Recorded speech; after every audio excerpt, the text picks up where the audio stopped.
What is up, guys? Welcome back to another episode of Board Games Are For Everybody.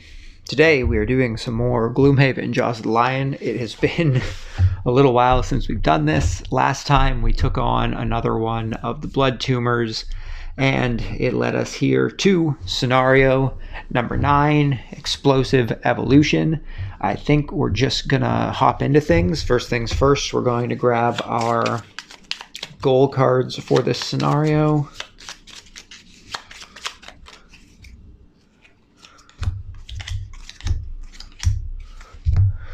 So for the red guard, let's see what we got. We've got Die Hard, Never. Let's see if it, make sure it's in the camera view here. See if it'll actually focus. Focus.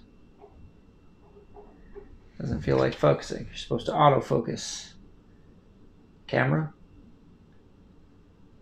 Maybe. I guess not. Never allow your hit points to drop below half your maximum hit point value, rounded up.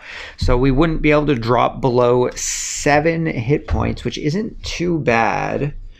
Or we also have Scrambler, never use a long rest. Now, as you guys know, we don't typically use long rests anyway. I just realized I don't have a couple things set up here.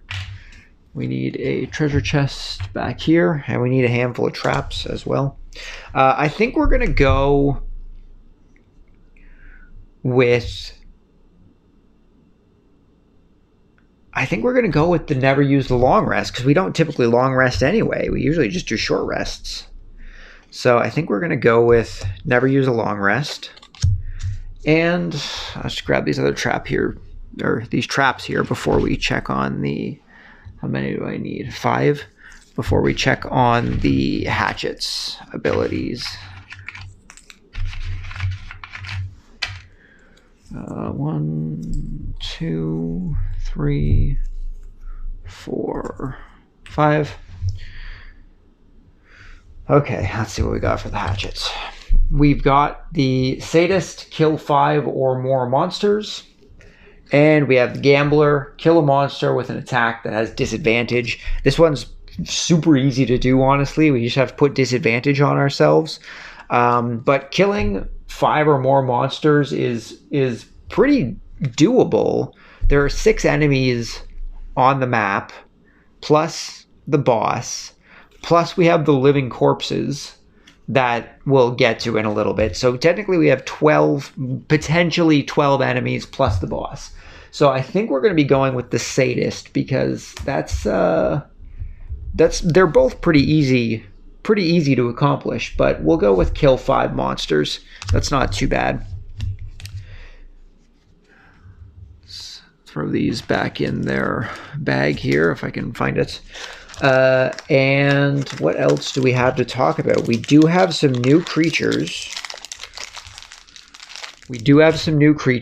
Obviously, we have the boss here. We have a new boss, the Blood Horror. New boss for this area. We've also got the living corpses, which I believe are new. These guys may not be new, but I think they're new. And they will be implemented a little later. We'll get to that. But let's hop into our scenario here. Scenario number 9, Explosive Evolution. So, introduction.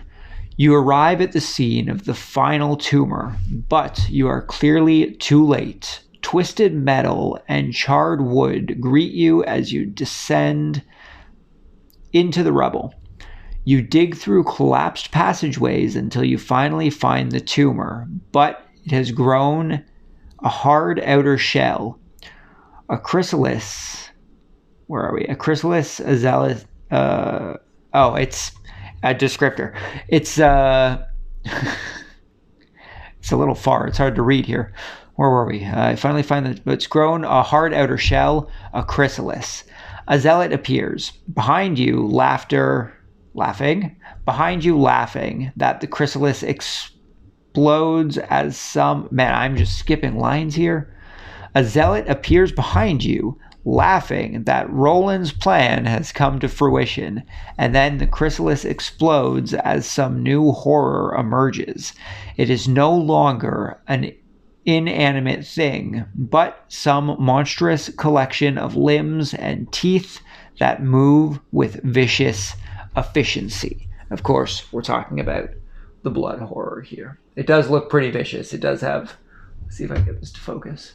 It does have quite a bit of teeth and limbs, for that matter.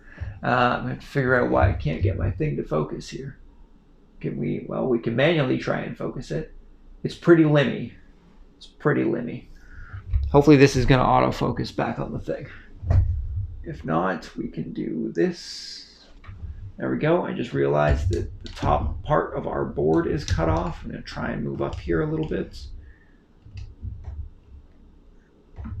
Okay, hopefully everything should be in view now.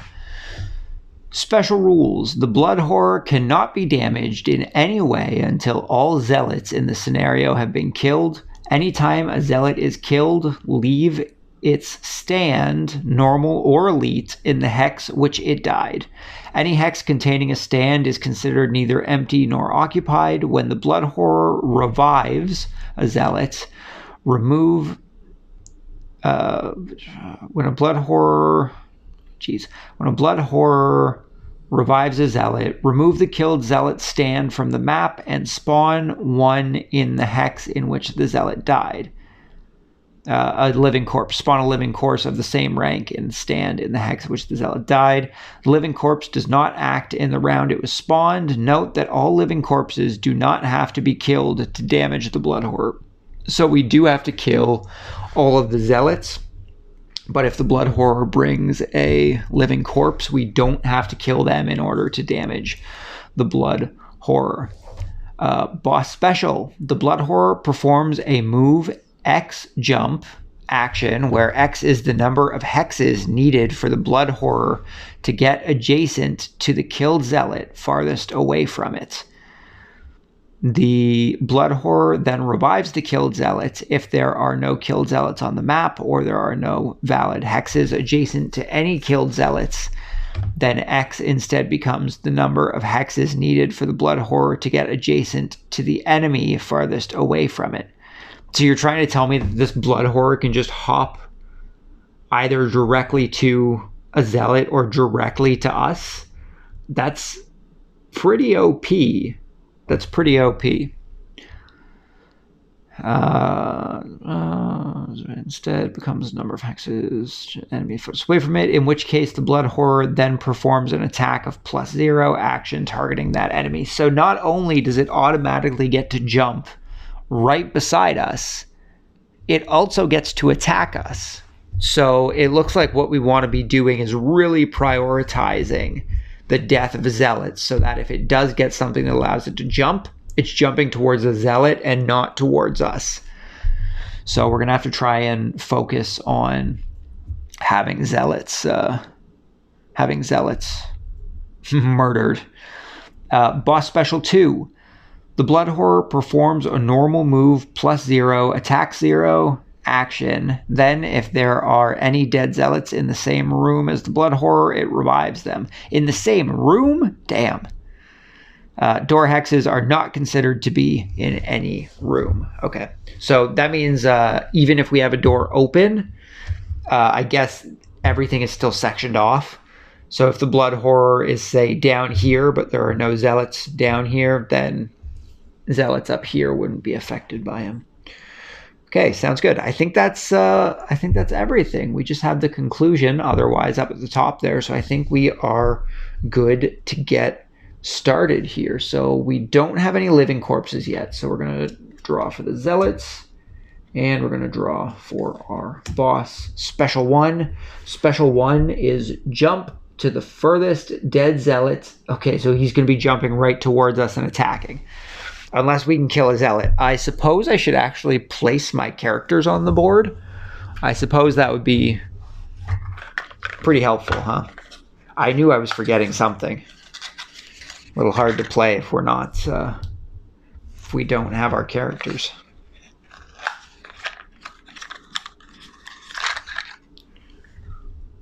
let's go like this. Okay, so let's see what we got. Our boss is at 85, so the boss is going last, and the zealots are at 19, so they're going pretty quick. Move +1 with jump. Also attack of -1 plus curse and a wind. Curse is annoying. I do not want curses shuffled into my deck. That is a pain. So we have to try and kill these guys before they make our way towards us. Attack of 3 with immobilize. That would just be not being able to move. Each time the target is attacked this round, it suffers 1 damage. Oh, well, it would be good if we had another attack. We'd have to get closer to it, though.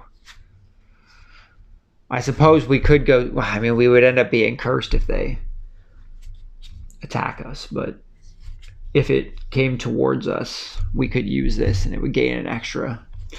All of our enemies are level 2, by the way. I forgot to mention that. I think in the last scenario we started doing level 2 enemies, but just as a note, everyone is level 2. Pull 2 with range. Do I have push on anybody? Do I have a high attack with push? I have a high attack with immobilize. That's not bad. 87 though, damn. Attack of 1, range 3, +1 attack, plus pull. I really want push. If I can push them into those traps there, we can do some damage. We do have an attack of 2 with range of 2. Although these both have pull, which I don't really want. Although this could actually be helpful, because this would allow us to use some melee attacks.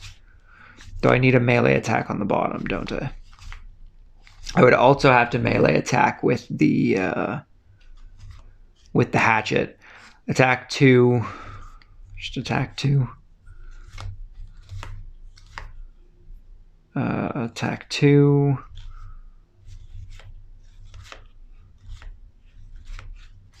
No, those are the only things we have on the bottom. Just a couple attack 2s. Now, I would much rather push than pull. So we do 2. If we got a good modifier, we would at most do 4 damage. We would still need to do 3 damage to them. Which, between the red guard and the hatchet, I think we might be able to do. So I think we are going to go with swift strength, which is going to allow us to attack 2 targets at range of 2 with pull. So we'll do that one. And I think we're just going to use one of these attack 2s on the bottom here. Attack 2. I think they're both just attack 2. I think they just have different modifiers depending on what they are. So I guess we'll go with this one. I guess we'll go with this one. So we're going 16 with the red guard. And then with the hatchets, we're going to want some...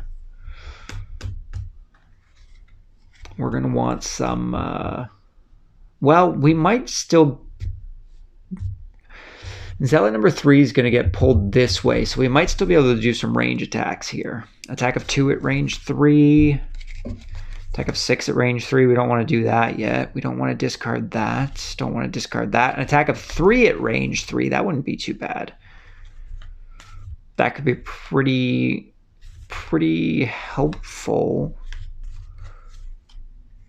Would I be able to get up behind them? An attack of 3 plus 1 experience. He'd be pulled here. He'd be pulled here.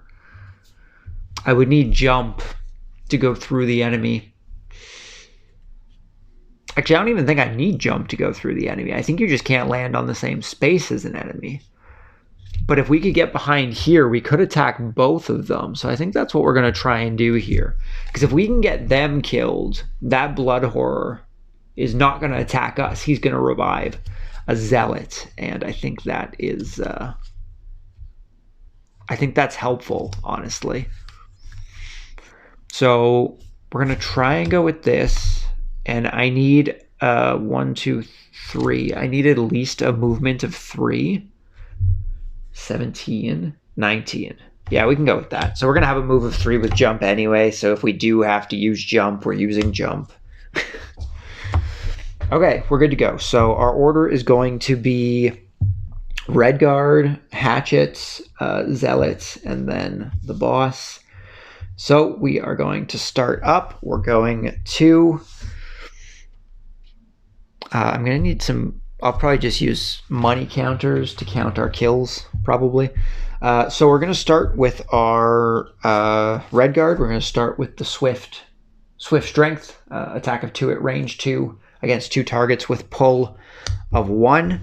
So we are going to attack Zealot number 3 and Zealot number 5 for a modifier +0. So both of them are going to take 2 damage. Got chests everywhere, money everywhere, health is everywhere. Everything is so unorganized. Supposed to have these trays to help keep things organized, and everything is still disorganized. And very slippery. Come on, get. Man, we should have an entire video on how to pull pieces out of these containers. So we got Zealot number 3 and Zealot number 5, both taking 2 damage.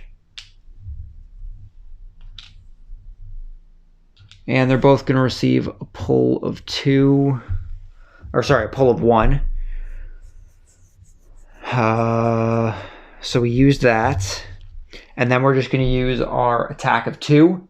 We do gain 1 experience for using this guy. But we also target all adjacent enemies, which is both of these guys. So I actually didn't realize that we target all adjacent enemies. That was just lucky on my part. But we attack all adjacent enemies, which is only number 5. Number 3 isn't quite adjacent to us. So we are going to be attacking number 5 for 2 damage with a modifier of +1. So number 5 is going to be taking 3 damage, putting him up to 5 total. Number 5, 3 damage. We are also going to gain 1 experience. And that is going to end the Redguard's turn.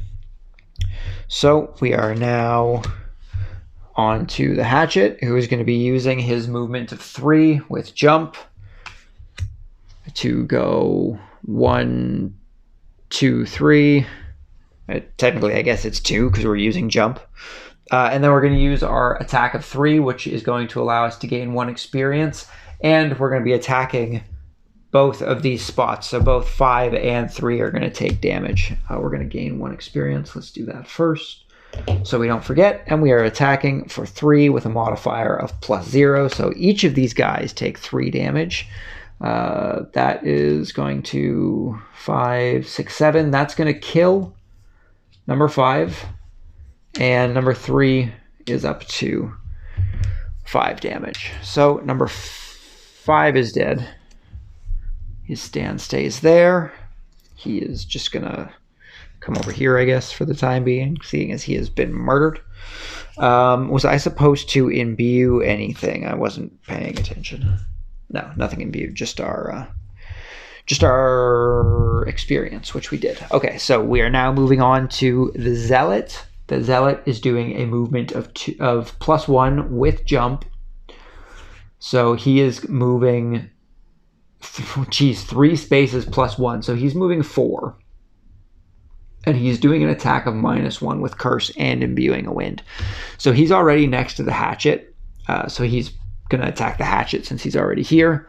So he is doing an attack of -1 +1. So 0 damage.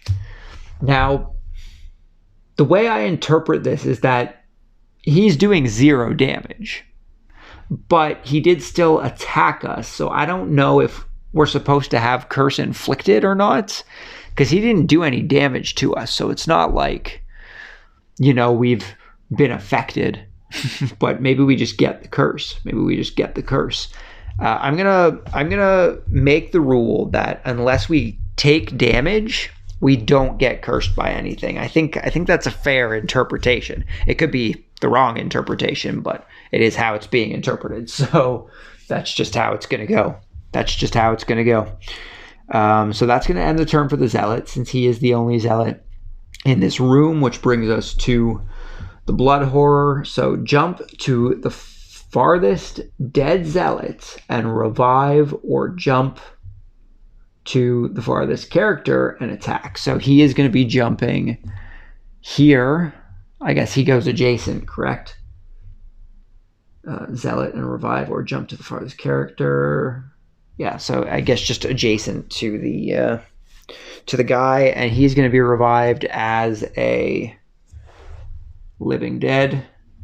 This is really going to put a damper on things, but it is going to add the living dead into our thing here. I think what we need to do is we need to try and book it into into the other rooms. I should have used the Fateful Compass during my Red Guard's turn to move that Zealot into one of the traps, but we could always do that this turn, I suppose. So that's going to end the turn. The Zealots are all done. The Blood Horror has revived a Zealot into a living undead, whatever they're called, living corpse. And we're just going to head on to the next phase. So let's see what we got here. What do our living corpses, what's their health? Oh my god, 9 health?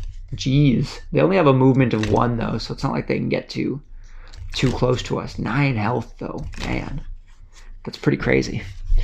Okay, so I don't know if we want to kick the door down, if I'm being honest. I don't know if that's man. Attack of 2 at range. No, attack of 3 at range 2, plus immobilize. We could try and take out the Zealot, and then we could move the living undead onto the trap, and then we could try and open the door. I don't know if that's really going to work or not. I guess I should see what these guys are doing, huh? 32. I guess this was supposed to be shuffled because we got 1. The Zealots are going to have to be shuffled this turn. They're at 82. And the Blood Horror is doing a movement of +0 and an attack of +0. The Blood Horror has a movement of 4 and attack of C. So he only has 2 attack, but man, 4 movements. That's pretty deadly. 4 movements pretty deadly. I mean, 4 movement is not as good as being able to just warp to something else, but 4 movement's still pretty good. So I think what we're going to do is, where was that attack of 3 at range 2? I think we're going to do this attack of 3 at range 2, but I definitely want to be attacking before everyone else. So we need to find a movement here that's really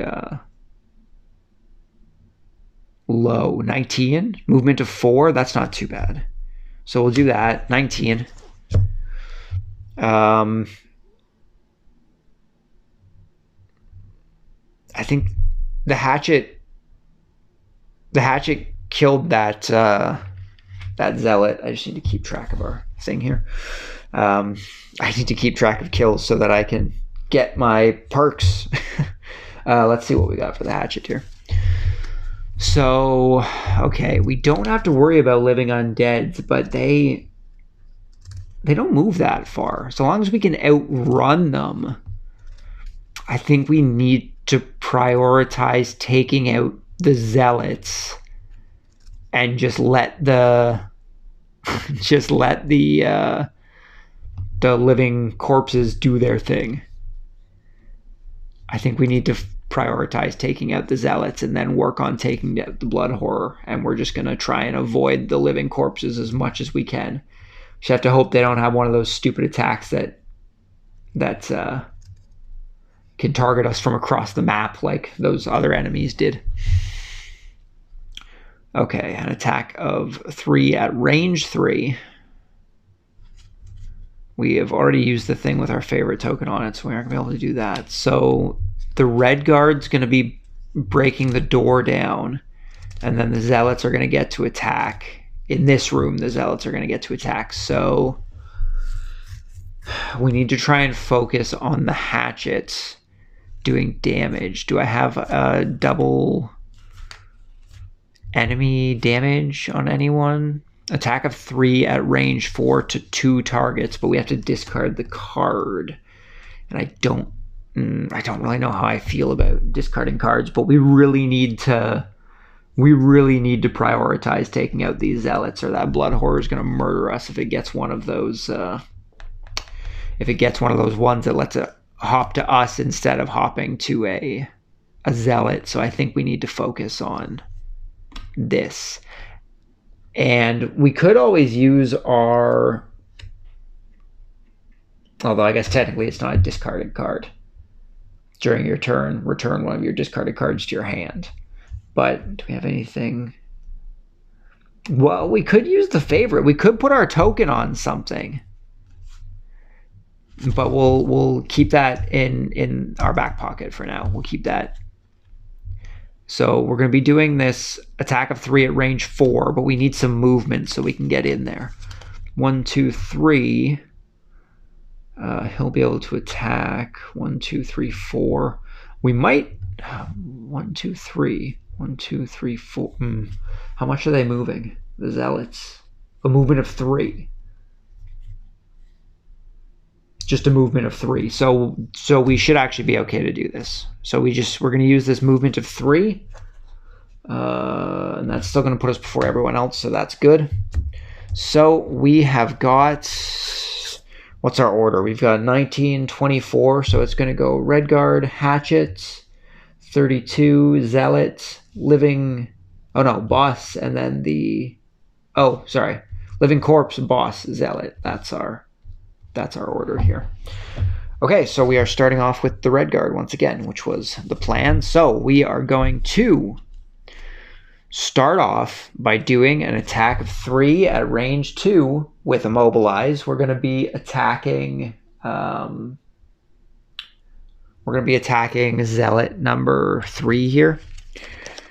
So we're doing 3 damage with a modifier of -1. So we're doing 2 damage to Zealot number 3, which is still enough to kill it, which is good. So he's dead. This stays here. Place him there. And then we are going to use our movement of 4 in order to move.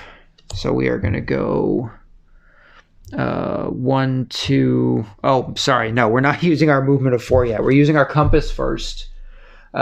During your turn, force 1 enemy within range of 3 to perform a move of 2. So that is going to be discarded since we've used it. We're going to make this Living Corpse move onto this trap right here. So he's going to take 3 damage. That is Living Corpse number 1. And then we're going to use our movement of 4. We're going to go 1, 2, 3, 4. So this door is now open. That is going to allow the Zealots to attack, since they attack as soon as you go into a door. So our Zealots are doing an attack of +1 at range 3 with a fire imbution. Not going to be moving. Zealot number 6 isn't going to be moving because he'd be putting himself at disadvantage. This guy goes first, so he is going to be moving, what was it, 3? 1, 2. Oh, sorry. That's not even going to do anything because that's a door. I didn't realize that was a door. I don't need to waste this. I don't need to waste this guy attacking too. I didn't realize that was a door. Huh. So if that's the case.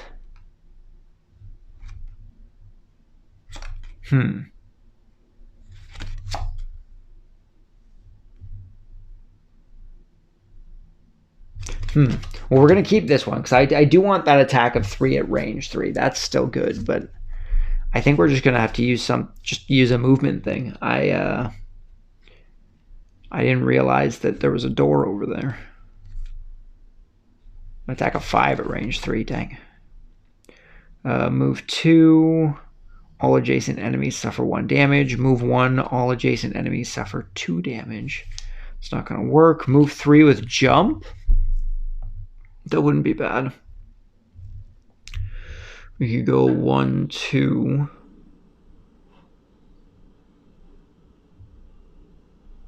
Yeah, move 3 with jump works. We can do that. That works. Okay, so our Red Guard's done. That makes it the Hatchet's turn. So we're going to do our... Oh, no, sorry. It's the Zealot's turn. Right. I'm getting all confused here. Just getting everywhere. That's par for the course, though. That's pretty normal. The Zealots are attacking at +1. So this guy's not here, but he's not going to move because he would be putting himself at disadvantage if he moved. But he is going to be attacking the red guard for 3 damage +1. -1. So just 3 damage. Something that I realize, God, I'm just mixing that the Hatchet should have taken damage from that Zealot earlier on. I was doing the whole thing where the card affects the entire thing instead of what the Zealot's actually doing for damage. Ignore that. We're just going to skip over that for the time being. I will try and keep that in mind for the rest of this. So the red guard is taking 3 damage, +1, -1. So our red guard is down to 11 damage. We're going to have to start healing eventually. And then that's going to end the Zealot's turn. I don't gain curse on that, so that's good. No curse on that. But he did imbue a fire, so the fire is coming in. Now it is the Hatchet's turn. So the Hatchet is going to be doing movement of 3 with jump. Right? Movement of 3 with jump.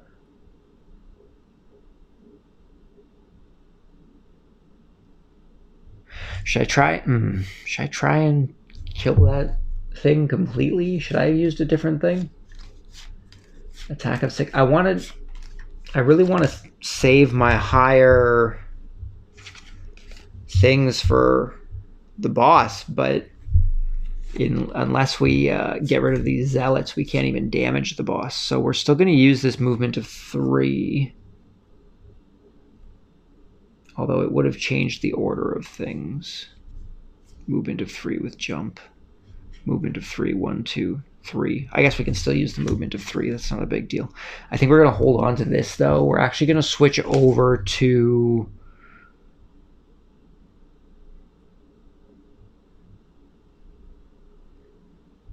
Don't want to worry about that for now. I want one of my high attacking ones. Just an attack of 6 at range 3, I think is what we want to go with here. So, okay. So, once again, we are changing things in the middle of a turn.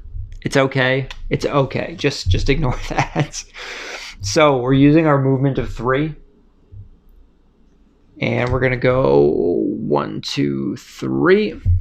And then we're going to be using our attack of 6 at range 3. We're also going to gain 2 experience from that. This is going to be put into the lost file, which we'll just put up there. So we're doing an attack of 6 against Zealot number 6 with a modifier of +3. There's our +3. Pretty good. So 9 damage to Zealot number 6, which is going to kill him. So we now have 2 dead Zealots, which is good. We have 2 guys that are kind of benefiting us at the moment. If the boss gets one of those things, we need to kill 3 more Zealots before we can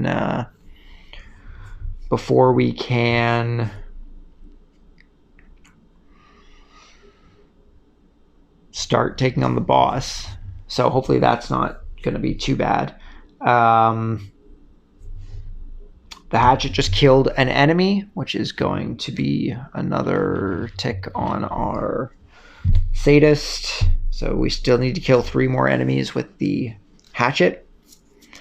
And then what's next? It was Hatchet. So the Living Corpse is next. He is doing an attack of +2. And he already does 3 attacks. So he's doing an attack of 5 with push of 1 against the Red Guard, seeing as he's right there. With a modifier of -2. So he is going to be doing 3 damage to us. So our Red Guard is going to be going down to 8 HP. I'm glad I didn't choose the one to not go below half of our HP, because I think it's going to happen. And a push of 1, so he's going to end up here. That's going to end the living corpse, which is going to bring us to the boss, correct? It's going to bring us to the boss. So the boss is doing a movement of +0. So he's doing a movement of 4 and an attack of +0. So he's going to go 1, 2, 3. And he moves off priority. So he's going to be attacking the red guard here. I guess technically he'd probably do 4 so that the living corpse can still move forward. And he's going to be attacking the red guard for 2 damage with a modifier of -1. So the red guard's going to take 1 damage. Is there any...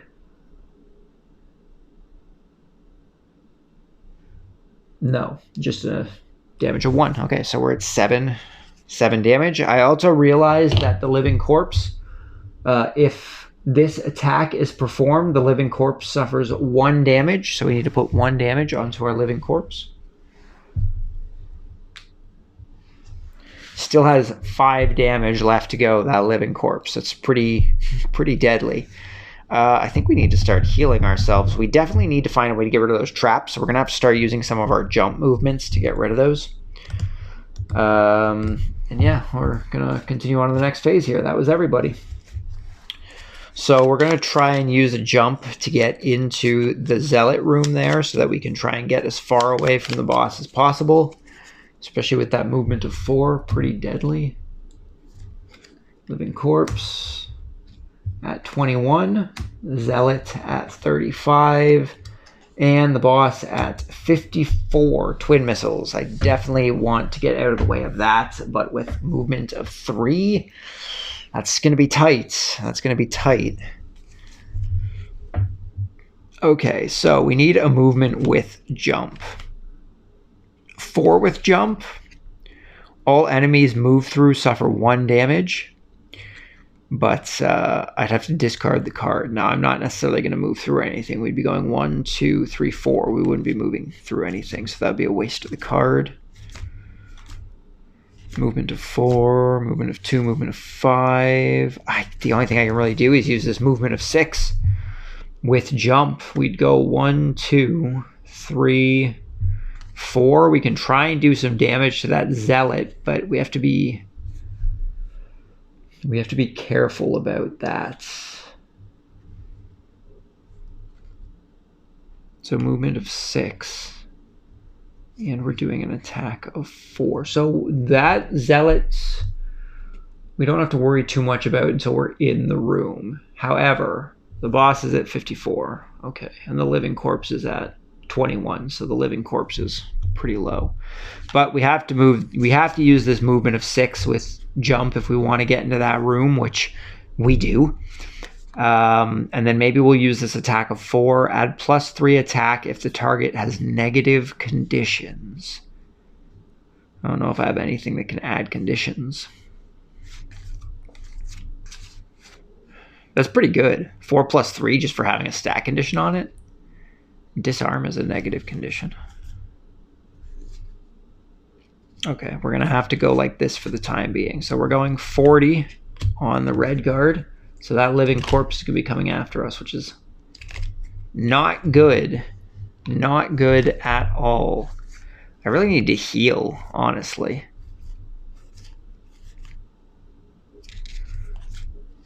I think we might get screwed over. Next 5 times an enemy enters an adjacent hex to you, that enemy suffers 2 damage. That's pretty good.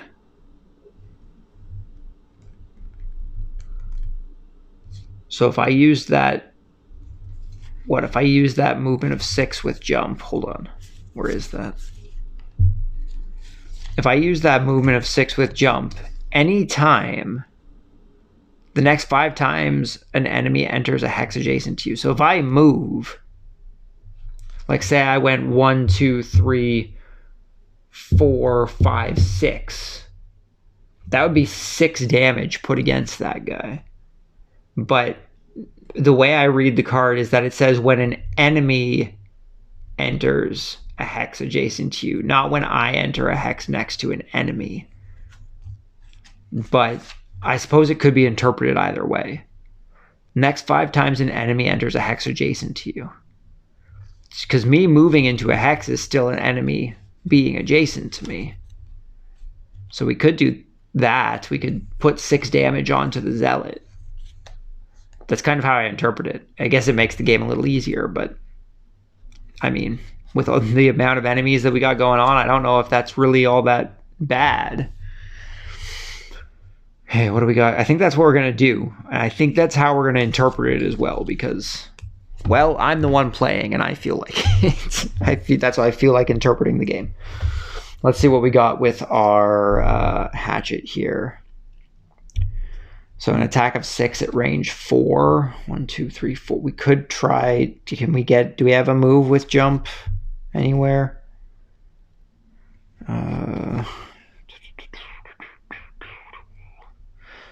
Although if he's going to be doing 6 damage.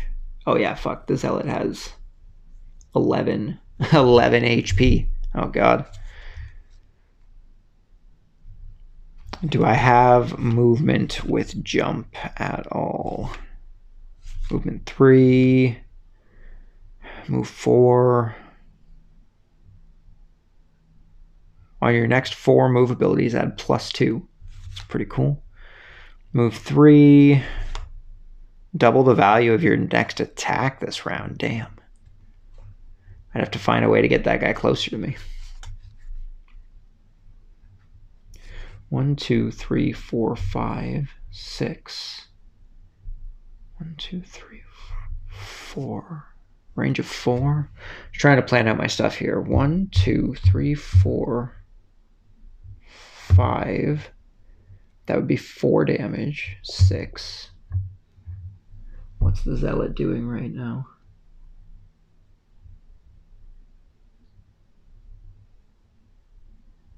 Movement of +1. He is doing a melee attack, so he'd have to get within range to attack me. But then we'd have to change up. Oh no, we wouldn't have to change up. That was our attack, so we'd be doing 4 damage. That might work. 1, 2, 3, 4. We'd have to use a movement of 2. Not necessarily into the thing, just a movement of 2. We need to find something that is... Oh god, the living corpse is so... We just need a movement of 2. I could use any basic movement. So what's my lowest? 12? That's better. 21? That stuff's kind of good. I want to keep that. 18, I'm definitely going to need that because I think I'm about to take a bunch of damage. So I think we're going to use that 18, or the 12, sorry, and we're basically just going to be using a basic movement of 2. So we're going 12 with the hatchet. So the order is 6 on the red guard, 12 on the hatchet, 21 on the living corpse, 35 on the Zealot, and then 54 on the boss. Technically the Zealot's not in here yet until we break the door down. So we are starting with Flame Shroud. Starting with Flame Shroud. The next 5 times an enemy enters a hex adjacent to you, that enemy suffers 2 damage. So we're going to put that down there. And then we are going to use our movement of 6 with jump. We gain 1 experience. This card is discarded. We'll put our discards up there. So we gain 1 experience. Make sure I'm adding it to the right person. And we are going to use our movement of 6 with jump. So we're going to go 1, 2. This door is now open.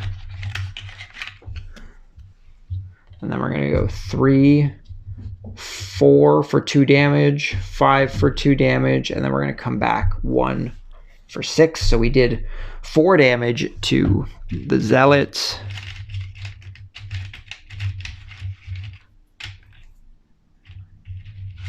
And what, that is Zealot number 4.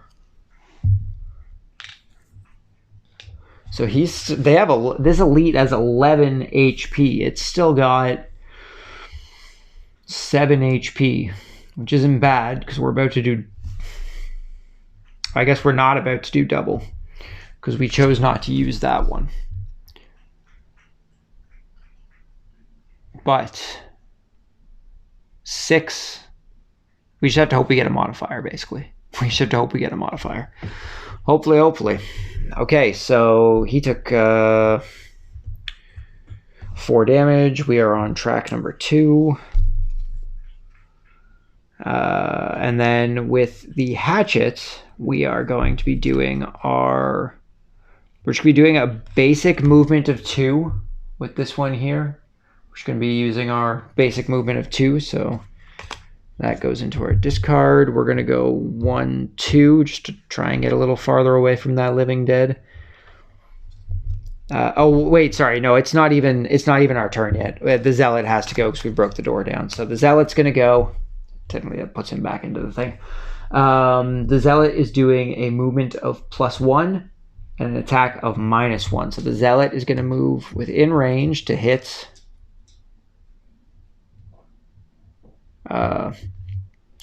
our red guard. So he is doing an attack of 3 -1. So he's doing 2. Oh, he's doing nothing. For once, it happens to the enemies and not to me. That's pretty great. That's good, because if we had gotten attacked, we would have ended up with wound. And we're running pretty low on health here. I actually think I need to heal. But the zealot's also going to take 2 damage for moving into the space beside us. So that puts him up to 6 damage. And that puts us here. We gain 1 experience. And that is going to end the zealot's turn. Now that brings us to the hatchet. Now we're at the hatchet. So we're going to do our movement of 2 to bring ourselves down here. That was with this guy. And we're going to do our attack of 6 at range of 4 against the zealot. Now this one's going to end up being discarded. We are going to gain 2 experience. I need to figure out why the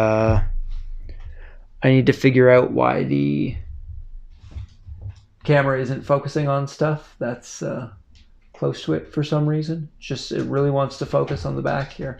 Well, it's kind of trying to focus. Okay, so we're doing an attack of 6 against the zealot with a modifier of +1. So we're doing 7 damage to the zealot. That is going to be enough to kill it. 7 + 6 is 13. So this zealot is also dead. 4 of 6 zealots down. Just 2 more zealots, and we're going to be able to start whittling down this boss. So that ends our hatchet's turn. That's going to bring us to the living undead, who has a movement of +1. So he is doing movement of 2, which does not get him within range to attack us. So he is going to be doing nothing, I suppose. Muddle and immobilize targets on 1 adjacent enemy, but he does not have... he's not within range, so we are doing no damage. We are doing no damage today to us. That is nice. So that ends his turn. That brings us to the boss. So the boss is going to be doing a movement of -1 on his normal 4. So he's moving 3. So that's going to bring him within range of the hatchet here, which is no good. And he's doing an attack of 2 -1. Oh, at range of 3 to 2 people. So he's going to want to stay back here, or he's going to end up at a disadvantage, which he doesn't want. So he's going to stay back 1. So he's doing an attack of -1 at a range of 3 to 2 targets. The hatchet's the only one who's within range. So the hatchet is going to be taking the full force of this attack. He's doing an attack of 2 -1. So he's doing an attack of 1 with a modifier of -1, 0 damage. Awesome. We're not dying today. That's pretty good. And that's going to end the round. So that's going to bring us into the next round. So let's see what we got going on here. Living Corpse at 71. Zealot at 65. And Boss at 73. We are about to have another Zealot brought back to life. he's going to be moving over here. It's the furthest one away from him. That's no good. What are you doing, cat? You're determined to make a bunch of noise, eh? Determined to make a bunch of noise. Okay, so our current order is unknown because we have to figure out what we're doing first. I think we're going to get the hatchet to go into that back room there. Or sorry, the red guard to go into that back room there. Our hatchet needs to use a jump to get over these traps. I don't want to... 3 with jump. Is that what we need? Also, we killed that zealot, so we need to... It's 3. We have to use this move of 3 with jump. It's the only way we're going to get into that room over there. So 3 with jump. That is still underneath all of the enemies, so that's good. What else can we do here? I guess, do we have something we could heal with? Not necessarily ourselves, but someone else. We could try and heal 2 to the red guard. Would be a little help anyway. Heal 6 to self. Don't really need that yet. This will be helpful once we get into that back room. I guess the only other thing we could really do is just... we aren't going to be able to attack anything, so I think we're just going to try and heal up the red guard, because he's taking quite a bit of a beating, and he's going to take more of a beating going into that back room there. As soon as we open that door, that could be a little deadly. Okay, so our red guard needs to go second so that we can get the healing off. We could just do a movement of 3 in order to get onto the thing, which I think is fine. And we could also do a heal of 4 to ourselves. I don't know if we have range stuff, really. 1, 2... We would need a range of 4 to attack either of them, which I don't think the red guard has a range of 4. He does not. So I think we're just going to end up healing ourselves with the red guard. I think we're just doing a lot of healing right now. I think it's the best course of action here. Okay, so our turn order is going to be hatchets. It's finally changing. Red guard. Zealots. Living corpse, and then the boss. So our hatchet is going to go first. We're just going to use our movement of 3 with jump in order to get 1, 2, 3. Although it says that it's technically it's not empty, or I guess it means it's not available. So I guess we would just go 1, 2. I guess jump over it to here. 3. I don't know if we can actually stand on that space or not. And then we're just going to use our heal of 2 to a targeting ally, 2 spaces adjacent. So our red guard's going to heal 2 HP, putting him up to 9. And that's going to bring us to our red guard, who is going to use his heal of 4 on himself and gain 1 experience. So that puts us to 4 experience, and we are going up to 13 HP. So we're only 1 under our base HP, which isn't bad. And then we're just going to be using a movement of 3, which is going to allow us to imbue a holy thing, and we're going to end up on the door up here, which is going to open up the back room.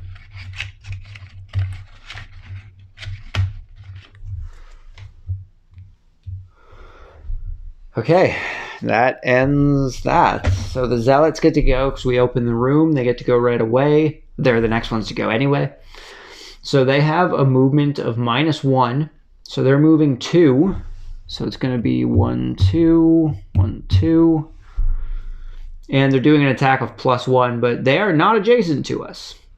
They are not adjacent to us. That is something I did not realize. I thought they were going to be closer. So I guess we are safe from the zealots today. So that ends the zealots, which is going to bring us to the living corpses. There's a movement of +0, so he's just going to be moving 1.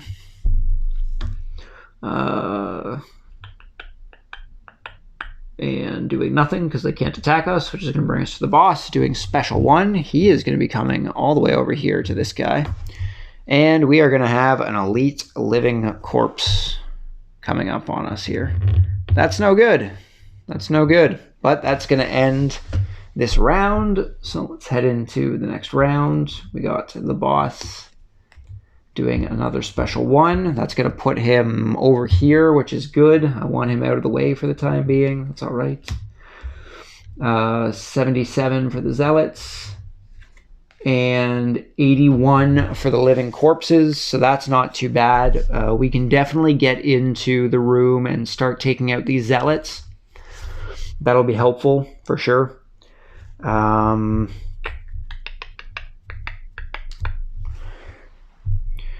Let's see what we got. Just get into the room and start taking on zealots. This attack of 3 would be really good. And we do have fire and holy, so we can do +1 to our attack. We can have an attack of 4 against 2 enemies with a push of 1, and we gain experience. That's pretty good. I think we're going to be using that. Now we just need a movement of 1 to put ourselves into place. Well, that's unfortunate. Heal 2 at range 2. I guess we're just going to use this guy for a basic movement. So we're going 10 with the red guard. And we're going to be going... What's our hatchet going to do? I think we just want to try and do some attacks with the hatchet. We could do an attack of 1 against both of them to put muddle on them. It'll put them at disadvantage, which would be nice. Or we could do this attack of 3 at range 4. Which we could attack from here, but I'm definitely going to want to move closer. Move 2. No, that wouldn't work. Move 4 and imbue wind. Or on your next 4 move abilities, add +2. Okay, well, we're definitely doing this attack of 3. I know that for sure. And then we're going to... I guess we don't have to worry about the blood horror because he's warping up to the first room there to revive another living corpse. However, we do need to worry about...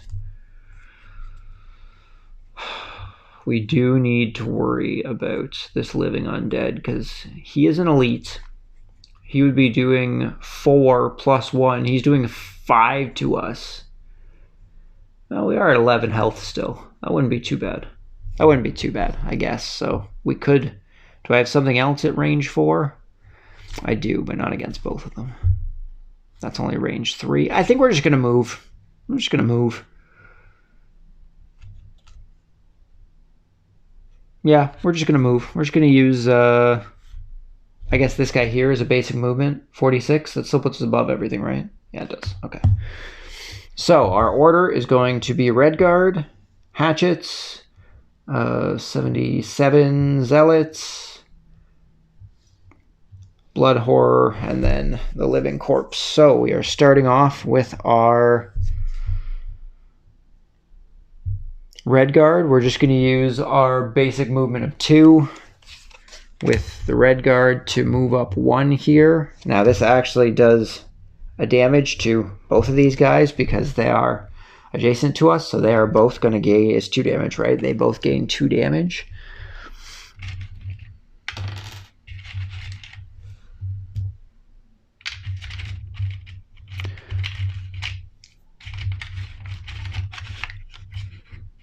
Apparently, I'm going to need to invest in some more counters because I am doing a lot of damage to a lot of enemies at once. Okay, so we are number 1, 2 damage to 1. And number 2, 2 damage to 2. Okay. Now we are also going to be using our attack of 3 with... We're going to use our fire to attack both of them.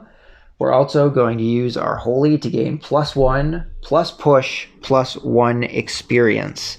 So we're doing an attack of 4 with push of 1 with a modifier of -1. So we're doing an attack of 3 to both of them. They both take 3 damage, putting them at 5 each.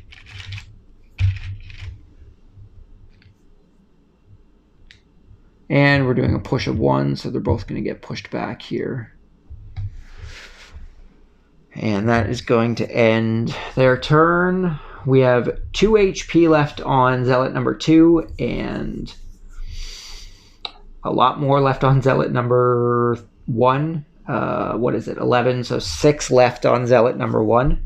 We'll have to see how things go here. So we are going to go over to the Hatchet next, who is going to be using... I think we were just using this movement of 2, right? I think we're still going to get wrecked by that. We're still going to get wrecked by that living corpse. We're just going to use the basic movement of 2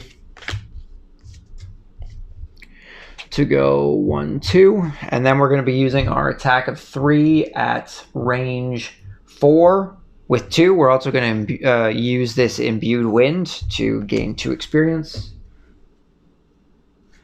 So we are doing, oh, this gets discarded. We're doing an attack of 3 at range of 4, 2 with a modifier of +1. So we just did an attack of 4 to 2 targets. So 4 on number 2, which is going to kill it.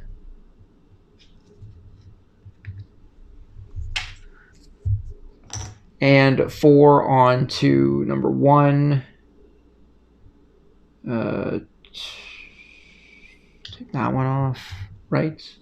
No, hold on. I'm just getting all confused. I'm just going to add to it. My math is getting confused right now. We're just going to add to it. So he is now at 6, 7, 8, 9 damage. He has 2 health left. I don't really want to waste my stamina potion. I think we can just wait until next turn to try and take them out. But what is the Zealot doing? Movement of -1, so he still has a movement of 2 with an attack of -1 with poison, which is a pain, with wound. That would be pretty bad. That would be pretty bad.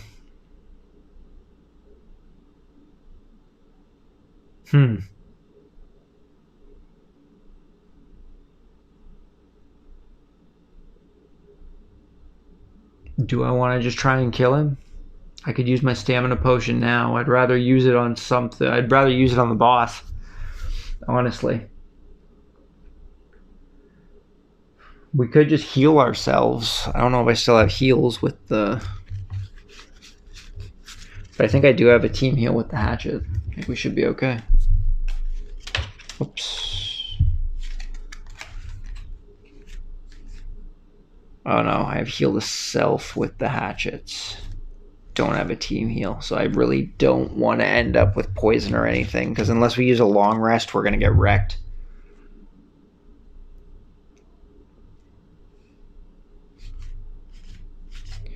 I guess that means we're going to have to use our potion now. I really don't want to, but we're going to. So we're going to use up our potion here in order to bring back something to try and take out this Zealot. So, what do we have in our discard pile here? We need something. Attack of 2 at range 2, attack of 3 at range 2, attack of 3 at range 3, which is what I need. So I guess we're doing attack of 3 at range 3. So we're doing an attack of 3 at range 3 thanks to our stamina potion against Zealot number 1 here with a modifier of... ×2. That is not what I wanted at this time, but okay, if you say so.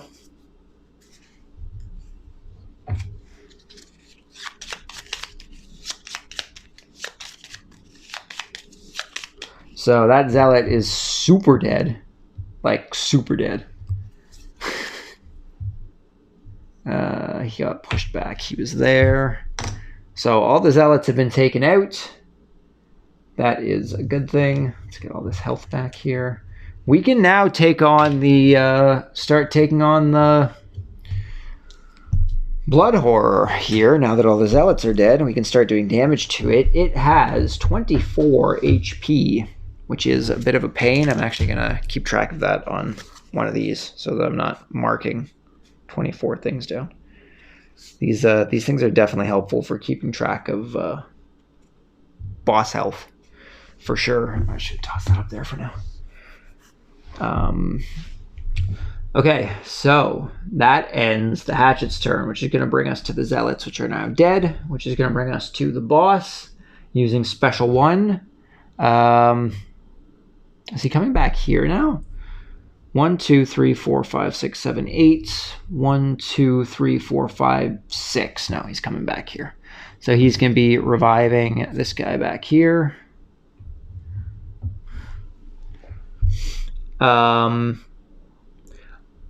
I killed both of those guys with my hatchets.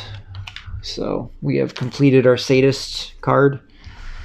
I'd no longer have to remember if I killed things or not. That is helpful.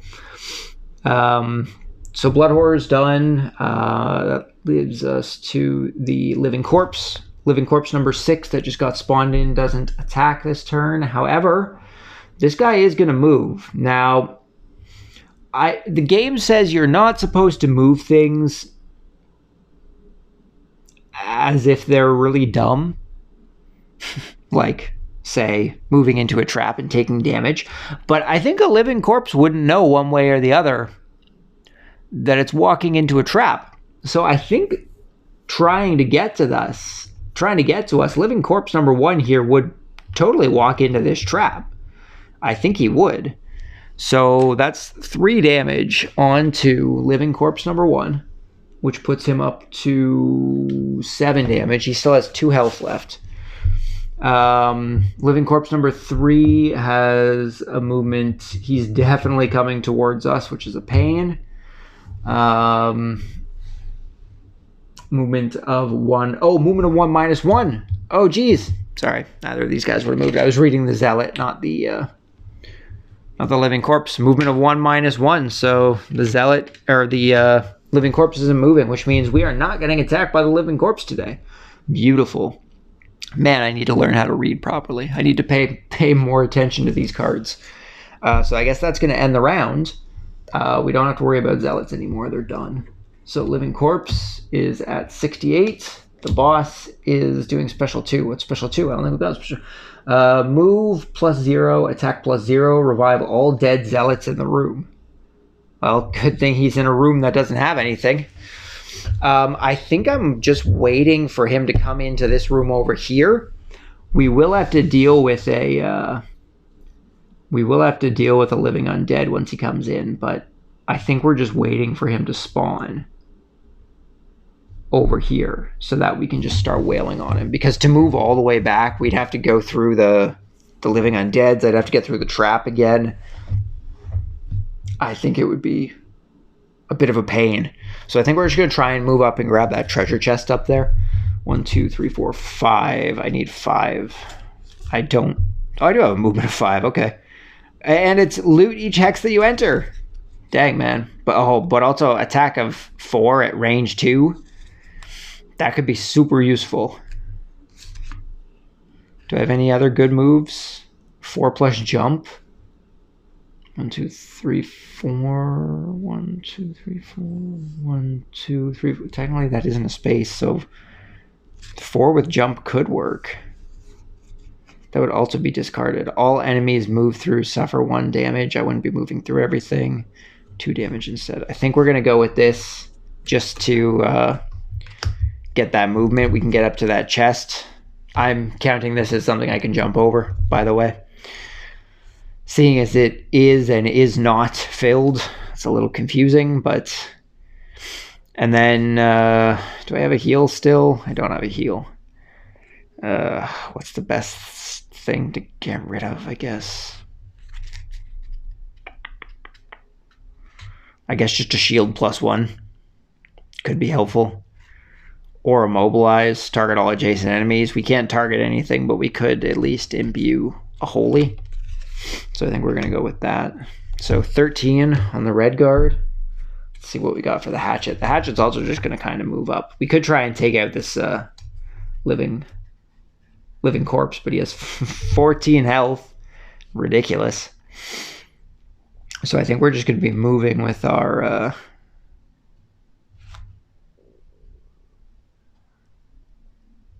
We could do this. It would help us set up for later.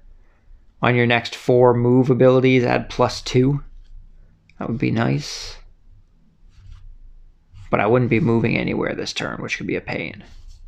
Because I don't have a move on the top at all. What am I at? 11? I'm at max HP. If we had... What are the living undeads doing? Moving to +0. So the living undead could move towards me. Do 1 damage. Sorry. 2, 3... It could do damage to me. He could move towards me, do damage to me. And then I could heal myself for 6. But I would lose the card. But I think it's our best move right now. Although I'd be going first, which I don't want to do. Everything I have would make me going first. So I guess we're just going to move out of the way. I guess we're saving this. Movement of 3, add +2 move and gain 1 if you killed an enemy this round. Attack of 5 at 3, that's pretty good.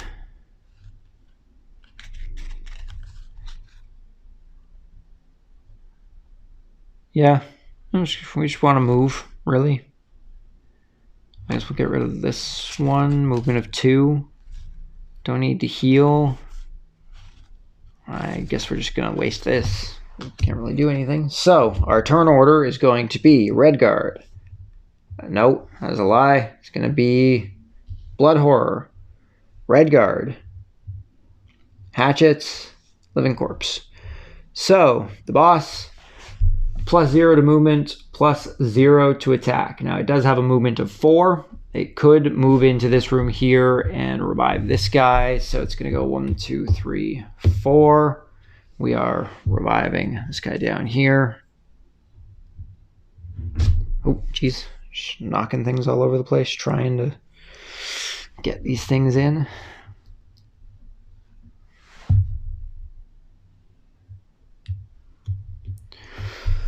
Okay, and an attack of +0 because he is doing nothing. Move +0, attack 0, revive all dead zealots in the room. Okay, so he is not doing anything to us this turn. That takes us to the Redguard. So the Redguard is going to be using our move of 4 plus jump. This is going to end up getting discarded. So we're doing 1, 2, 3, 4. We are now on the thing. Was that loot everything that we go through? No, that one wasn't loot everything that we go through. And we're just going to use our shield of 1. So we have 1 shield this turn. Or no, we aren't using shield 1. We're using immobilize against nothing, but we are going to imbue the holy thing there. So that gets imbued. It's going to bring us to the Hatchet, who is going to be doing a movement of 2, I think. Well, he's only moving 1. We could just do a movement of 1 and then actually use the thing over here. So we're just going to use our movement of 2. Just a basic movement of 2, I guess. Doesn't matter. We're only going to go 1. We're going to come right here. And then we're going to actually use our attack of 1 at range 3 to 3 targets, although we can only target 1 guy. We're doing our attack of 1 against Elite Living Corpse with a modifier of -1, so 0 damage, but he is muddled, which is good. Although I guess technically if I'm playing by the same rules that I did earlier for that Zealot, I would not muddle him because I didn't do damage to him. Just to be fair, if I'm playing by the same rules. So I will not muddle him, I guess. Just to be fair. Just to be fair. But that's going to end the Hatchet, which is going to bring us to the Living Corpse, who has a movement of +0. So he is going to be moving 1. This guy's moving 1 towards us. Now this guy can damage himself for 3 because a Living Corpse is not smart enough not to walk on a trap. That was not a 3. I had a 3 in my hand. This guy's going to move 1. This guy's going to move 1. And that's going to end the round. We get to loot the treasure chest here. It is treasure number 1. Treasure number 1. Let's see what treasure number 1 is.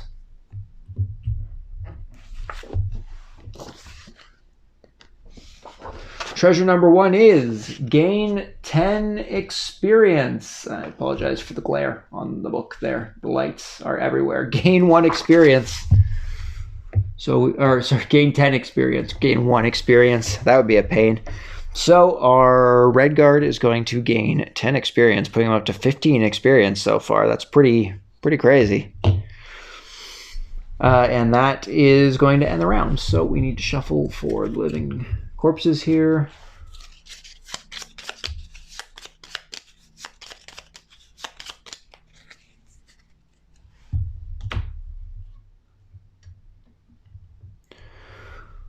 Living corpses are at 81.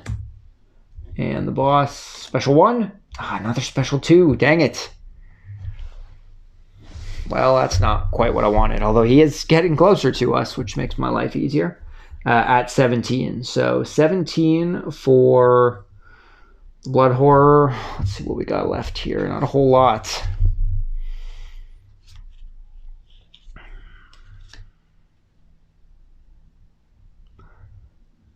Attack of 2 at range 3. If I use wind, I get +1 attack. I did not imbue any wind at all. Dang it. This is pretty good, though. An attack of 2 at range 3 and an attack of 5 at range 3, plus imbue wind and do the thing. So I could use this first and then swap to this. 1, 2, 3, 4. He's definitely going to be in range of us. We just have to go after him, which we're going to do regardless. So 21 for the hatchet. And for the red guard, attack at range 4, move 5. 1, 2, 3, 4, 5. Well, that's not going to work. 1, 2, 3, 4, 5. 2, 3, 4. We would need a range of 4, which I do not have.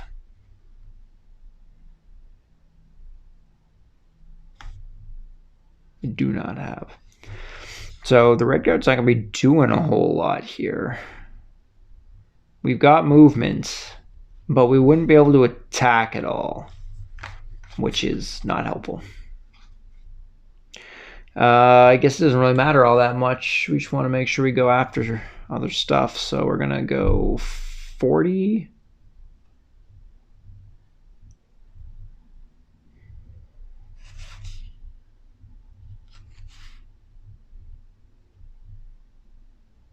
Yeah, I guess we're going to go 40. We're going to end up discarding that card, but we have to kind of get into the thick of the battle here. We need to start taking on this Blood Horror. We need to start doing damage to it. So our turn order is going to be Blood Horror, Hatchet, Red Guard, Living Corpse. So the Blood Horror has a movement of 4. 1, 2, 3, 4. There's nothing in this room to revive. So he is not reviving anything this turn, and he is not within range to attack us. That is going to take us to the Hatchet, who is going to start by using an attack of 2 at range 3. Oh no, sorry, I lied. We're doing this the other way. An attack of 5 at range 3. We gain 1 experience, we imbue a wind, and we have to discard the card. So we are gaining 1 experience. We are imbuing a wind. We are attacking for 5 damage against the Blood Horror with a oh no, wait, sorry. We're attacking for 3 damage. 3 damage? No, we use the bottom. We're attacking for 5 damage against the Blood Horror with a modifier of +0. So we're doing 5 damage to the Blood Horror. That brings him down to 19 HP. We have finally started doing some damage. That is good. That is going to bring us to move number 2, which is going to be the attack of 2 at range 3. We are also going to imbue that wind, or use the wind that we imbued, I should say, in order to add +1 to the attack. And we are going to gain an experience for that as well. So another experience. And we're attacking for 2 + 1, so we're attacking for 3 with a modifier of -2, so we're attacking for 1 damage, putting the Blood Horror down to 18. That is going to bring us to our Red Guard, who is going to use his movement of... I guess that doesn't get me in range, eh? No, I'd only be 2 away. Wouldn't work. We're going to use our movement of 5. We gain 1 experience. We have to discard the card. We just have to start kind of getting into things. So we're going to do 1, 2, 3, 4, 5. Come over here. We're going to gain 1 experience. And then we are... Oh, I did not think this through. What was my other card? This one here, I guess. Meow. Hey. What are you doing? We're going to use our attack of 3 at range 2 to do nothing because nothing is within range, but we are going to imbue a fire. Yes, I changed up which card we were using. I don't want to have to discard another card. I wasn't paying attention. We did gain an experience for this, so we're good. But we are done with that. So what do we do there? Imbue the fire. We got the fire. So that's going to lead us to the Living Horrors with a movement of -1. So none of the Living Horrors are moving anywhere, which means none of the Living Horrors are attacking because they aren't adjacent to anybody. So that's going to bring us into the next round. Our boss, has to be shuffled.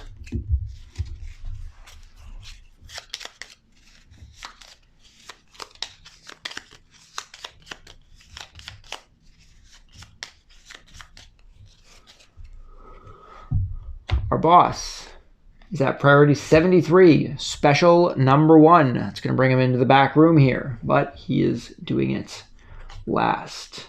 And 68. So 73 and 68. We need to do a short rest because we are out of cards.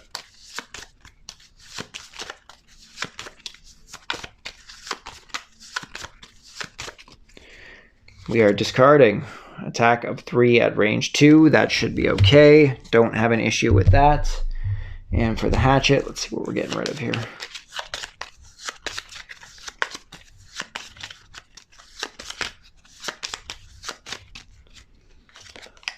No. We cannot get rid of the favorites. That is going to help us immensely.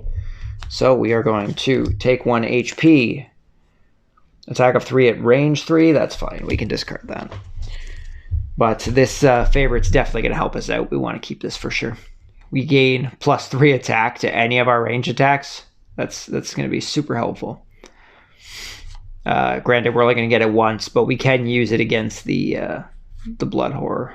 And if we get a really good modifier on that, that would be great. Do I even have any good ones left? Not really. I don't have a lot of good ranges left. I still have a 3 at range 2, which isn't bad. But that's not super helpful at the moment.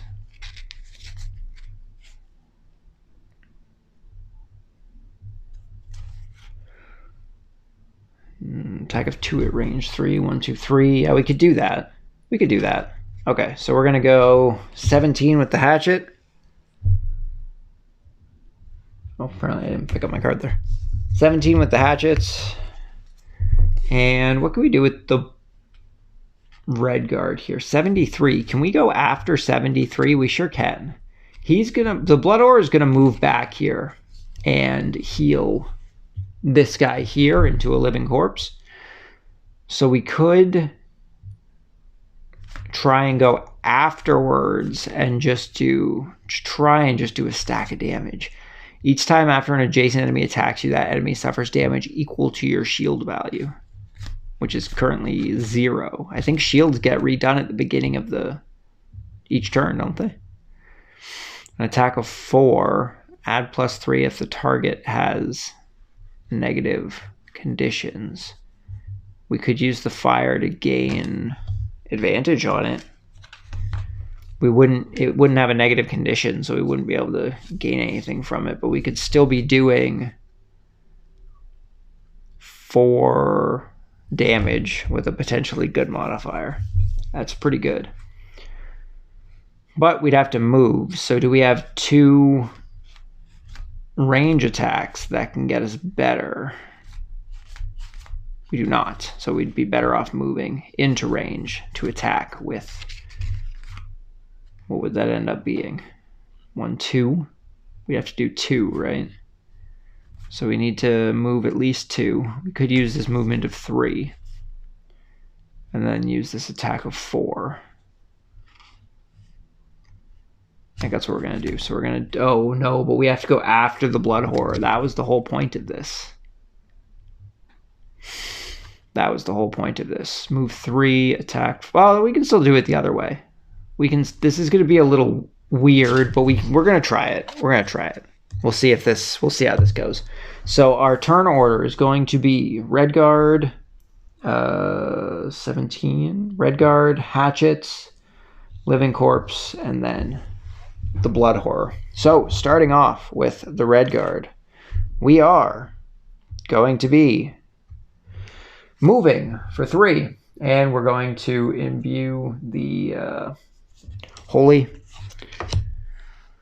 So imbue our Holy. We're going to be moving 1, 2 for the space, 3 right there. We're going to be doing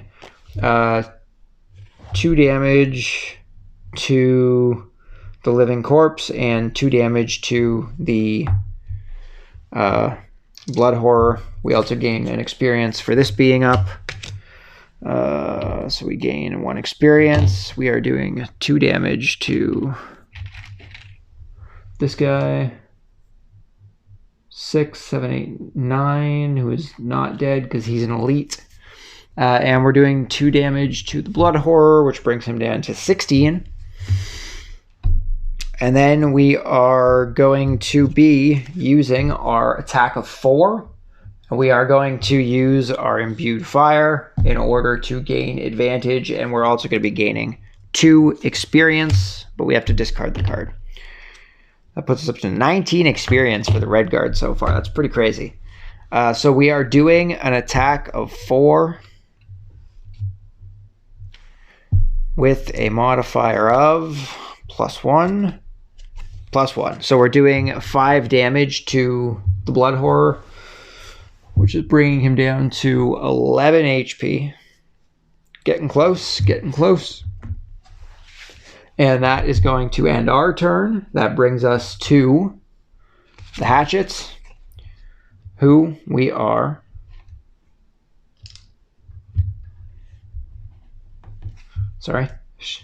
distracted by things falling all over the place. I just stay there. We are going to activate the favorite. So we're going to use the favorite. Put a token on the card. And then we're going to be using our attack of 2 at range 3 to attack the Blood Horror. So this is going to end up on the Blood Horror. We are doing an attack of 5 at range of 3 thanks to using the favorites. That stays there. I need to find somewhere to keep this as an activated card. I guess we'll keep it down here for now. That's going to get discarded. We are doing 5 with a modifier of +0, so 5 damage to the Blood Horror, bringing him down to 6 HP. That is going to end our turn, which is going to bring it to the Living Corpse. The Living Corpse is doing a movement of +0, so they're doing 1. So this guy's going to move forward, this guy's going to move forward, this guy's going to move forward. This guy's not going to move forward because he is already beside the Redguard, so he's just going to attack the Redguard. He is doing an attack of +0 off of 4, correct? Off of 4 with a modifier of that is my modifier, with a modifier of -2. So he is doing 2 damage to our Redguard, putting us at 11. And that is going to end... Oh no, that's going to bring us to the Blood Horror, which is coming back here to revive this living undead back here. And that is going to end the round. The living corpses need to be reshuffled.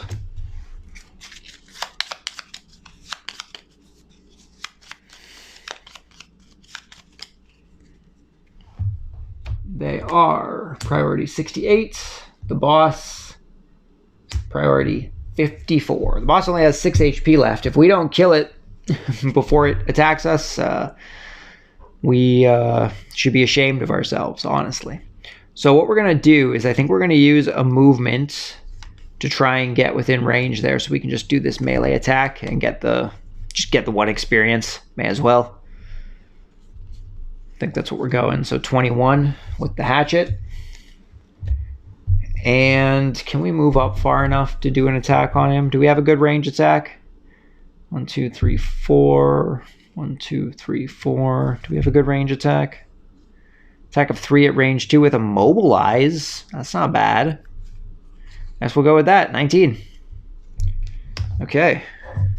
So our turn order is Redguard, Hatchets, Boss, Living Corpse.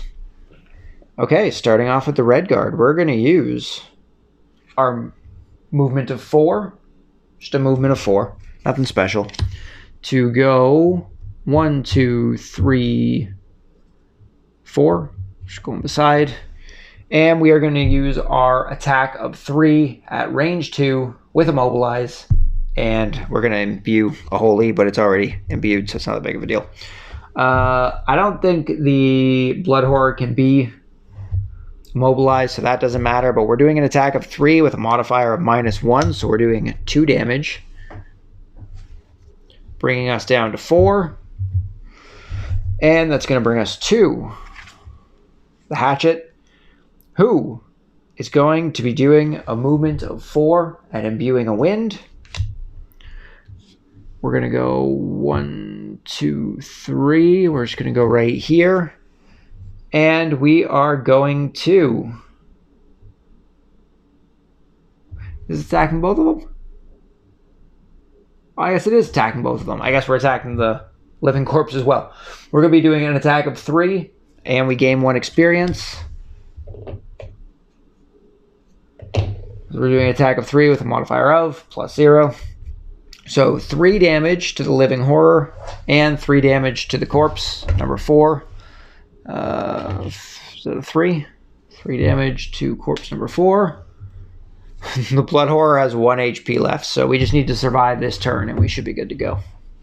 I'll make sure I didn't knock stuff too much there. Okay, we're good. That brings us to the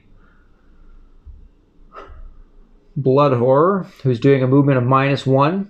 So he's doing a movement of 3 and doing an attack of -1 at range 3 to 2 targets. So he's going to move 1 space here, or he'd be at disadvantage against the Hatchet. He is attacking both of us for 1 damage with a modifier of -1, so 0 damage. Great. That's perfect. That's going to move us to the Living Corpses, who are doing a movement of 0 +0. So they're doing a movement of 1 and an attack of +0 as well. So this guy's going to move closer, closer, closer, closer. Everyone's slowly getting closer. The Living Corpse number 4 up there is going to attack the Redguard since he has priority in the turn order. He is doing an attack of 3 with a modifier of +1, so 4 damage to the Redguard, putting us down to 8, 9, 10, 11, putting us down to 7 HP. And that is going to end the round. So we need to shuffle for the Living Corpses.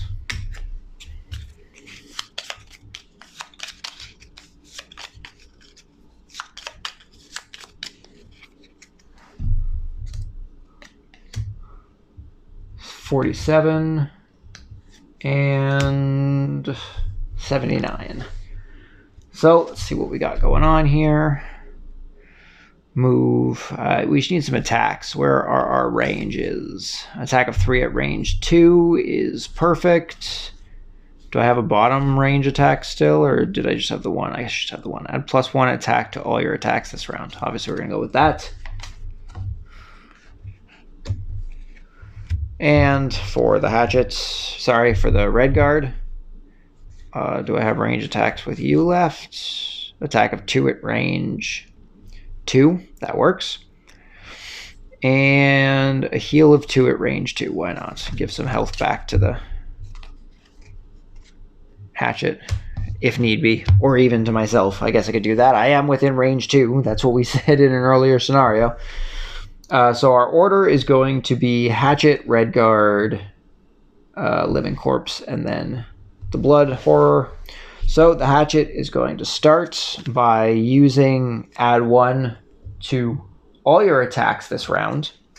So we discarded the end of the round.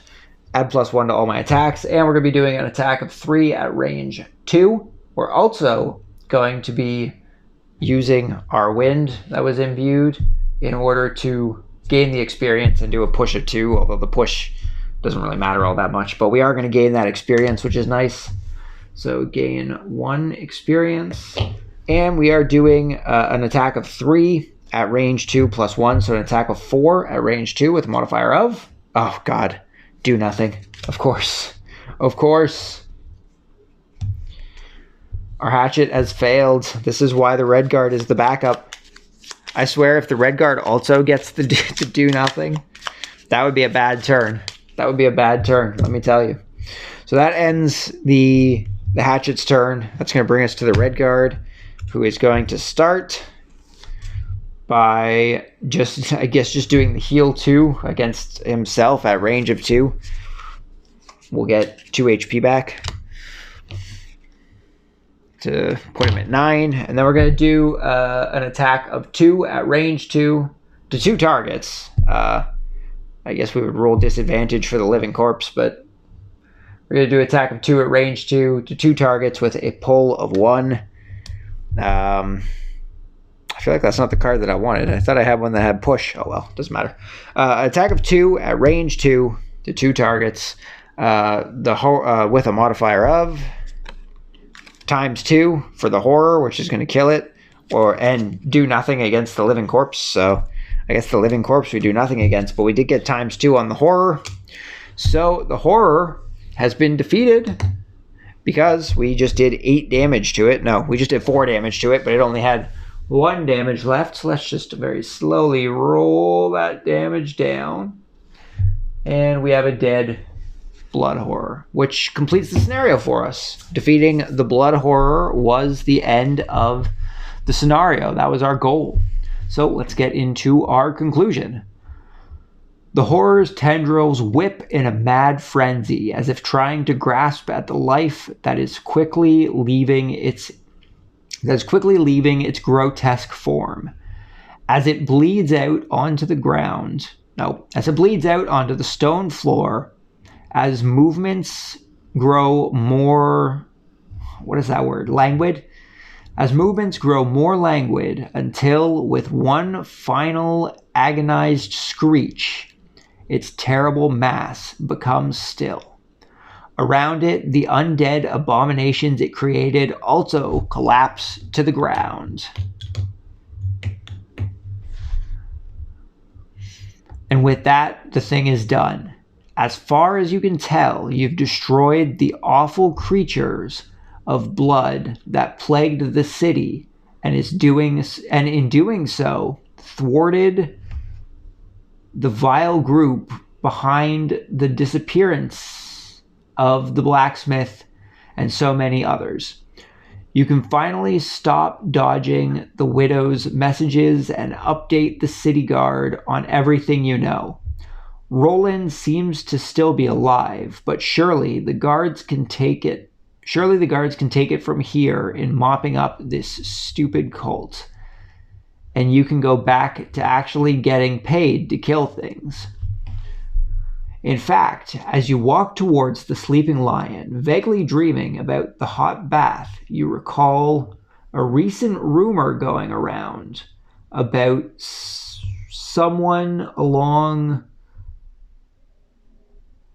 the Hook Coast offering gold to mercenaries who would come fight in the gauntlet that might be worth looking into.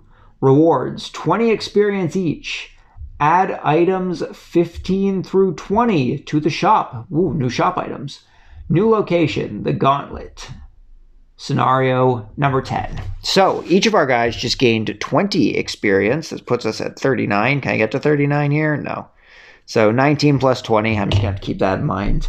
29 plus 20 is 29. Okay.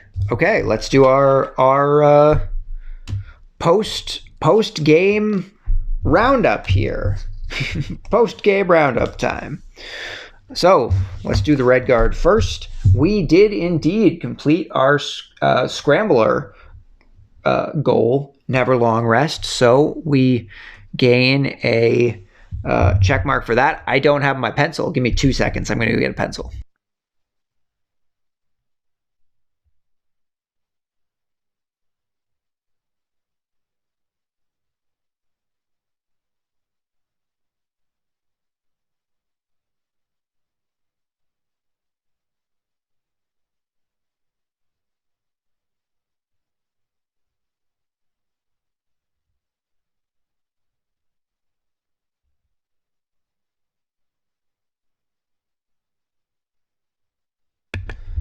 Okay, pencil acquired. We are back. So we did indeed complete our scrambler. So we get 1 X here, which is going to give us another perk. Let's take a look at our perks for the red guard.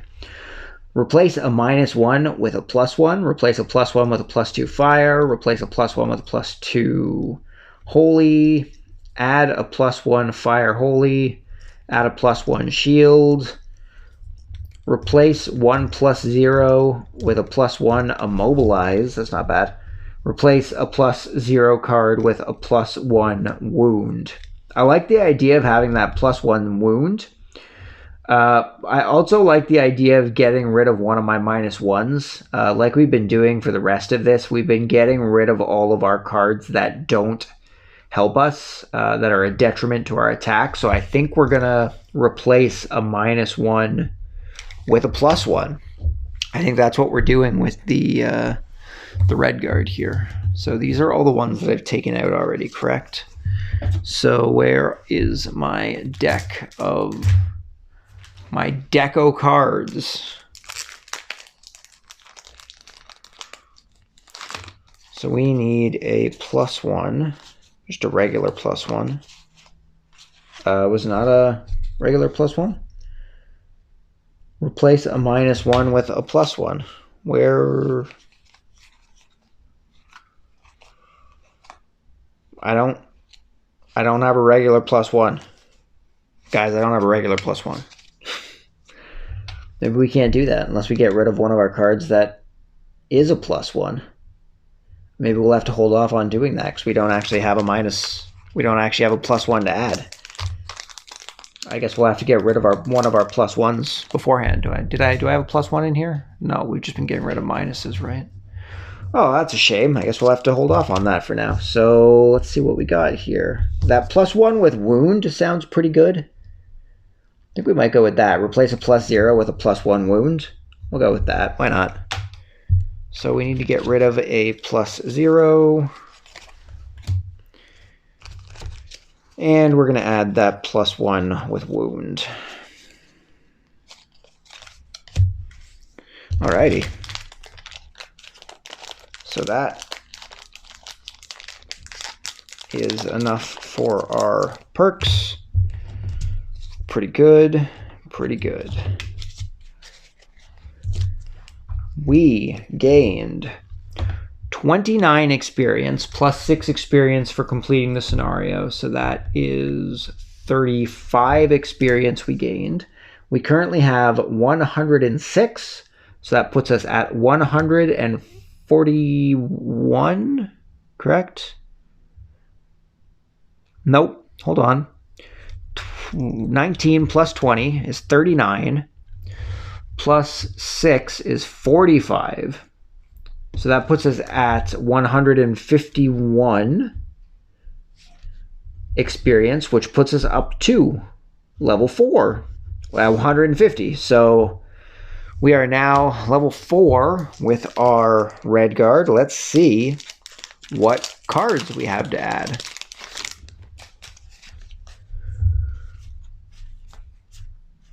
Oh, it's these ones. Level 4. What are our level 4 upgrades? So we've got Radiant Sickle, which is an attack of 4 at range 2. All enemies adjacent to the target suffer 1 damage. That's not bad.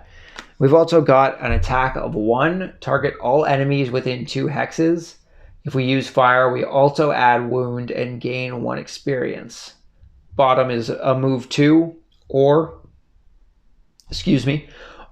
a disarm, target 1 adjacent enemy, or we can replace a snow with a fire or a dark with light. That's not bad. Although I do kind of like this attack 4 at range of 2 to all enemies. But what was the stuff we had here? Like this one's also pretty crazy. Like this one from level 3, I might just take this attack of 3, and if we use a holy, we get 1 attack, we get muddle, we gain an experience, and we deal 5 blocks of damage. 5 blocks. That's pretty crazy. With a potentially +4. I think that might be what we're going with, is taking this this Warmth of the Sun. I think that's what we're going to be adding to our deck here. So let's hop these guys back in here. What else do we got for? I think that's everything. I think that's all we have to do for writing down. Okay, so just doing a little bit of in-between cleanup here. Alrighty, so that is everything for our red guard. We still have all this stuff. We need to add new stuff to the shop. So we'll have to check that out too. What did it say? We're adding 15 to 20 to the shop. So this is all stuff that's already here. We are adding 15 through 20 to the shop. Oh, these are 14s. These should have already been. I guess I didn't have them proper. 13, 14. Okay, so we have added the Amulet of Life. During your turn, perform a heal 1 to self action. This is a helmet. We've got the Robes of Evocation. During your attack, you can use any element to add +1 attack to the entire attack action. That is a body piece. That's actually pretty good. I don't think anyone actually has a body piece yet either. So that would be, that could actually potentially be pretty helpful.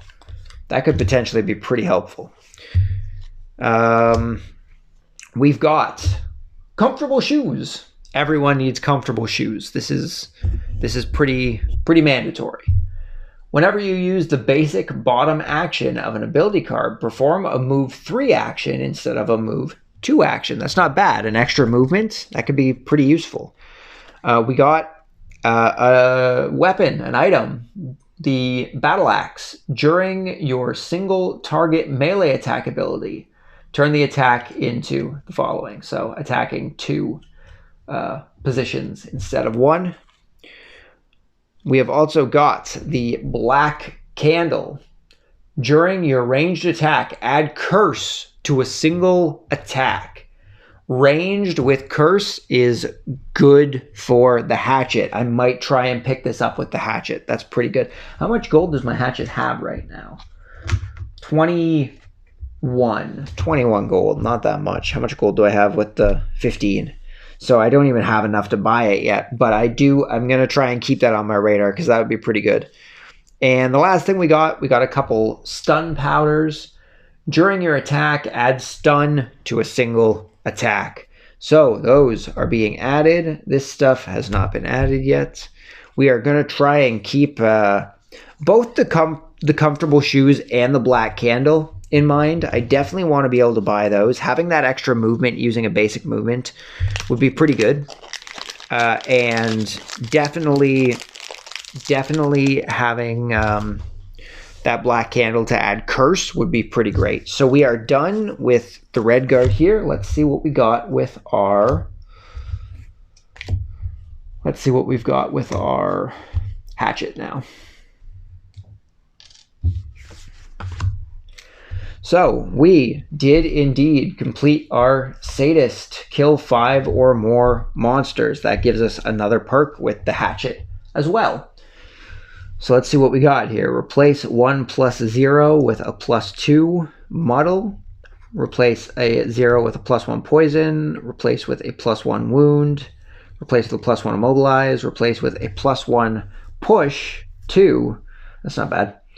Replace a +0 with a +0 stun. Replace a +1 with a +1 stun. Add a +2 wind. Replace a +1 with a +3. I think we might go with another. Replace a +1 with a +3. That +3 really helped us out earlier on. So I think we're going to go with a replace a +1 with a +3. We can just get rid of this one here. I need to grab the deck here.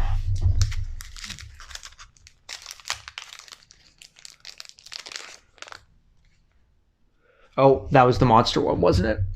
I guess I should probably actually put the right cards in, huh? So we are getting rid of a +1. And we are adding a +3. Let's go. Okay, we gained 9 + 6 experience. That is 15 + 20. So we gained 35 experience, which puts us up to 150 experience exactly, which gains us a level. Dang. Okay, so 115 plus 35. Yep, gives us 150.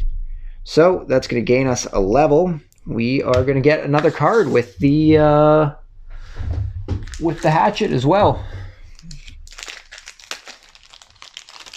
So let's see what we got here. What are our hatchet level 4s? An attack of 3 at range 4. If I use a wind, it's a +1, so an attack of 4 at range 4. Plus range 1, so attack of 4 at range 5, and I gain experience. The next 5 times an enemy ends a move ability with... The next 5 times an enemy ends a move ability within range 5, perform an attack of 2 at range 5. Wow. Damn, that's pretty good. If an adjacent enemy has your favorite token, you may return the token to this card. If you do, the adjacent card suffers 2 damage and gains wound. That's not bad. That's not bad. And then what? If it's on that card, I guess it would be back. If I have the favorite up, you could combo that, because you could put it onto something and then take the thing back, and then it would get moved back to the favorite card, I would guess. If you do, the adjacent 2 damage and suffers wounds. Heal 3 at range of 2. Add strengthen and gain 1 experience if you killed an enemy this round. Your next 5 attacks add +1 attack and wound. That's not bad. Although that's melee stuff, and the hatchet has a lot more. Although it just says on your next 5 attacks, it doesn't say ranged or not. I guess it could be either. Just on your next 5 attacks. Add wound. That's not bad. Adding wound on your next 5 attacks. That could be pretty good. Or a movement of 4. And if you use a wind, a movement of 6. Ricochet, attack of 2 at range 3, or attack 2. Target a different enemy within range 2 of the target of the previous attack ability. Or on your next 4 attacks when possible, 1 enemy adjacent to the target suffers 2 damage, so splash damage. I really like this one down here, doing 2 damage if something is within 5 hexes from me. The next 5 things to end a movement within 5 hexes from me take 2 damage. That's not bad. I think we're going to be adding Overwatch to our deck. That's a pretty good. It's a pretty good card. Definitely going with that. Okay, so that is that. Completed this. We are going to put these coins back. And what else do we have to do? We need to do our town card. And I think that might be it.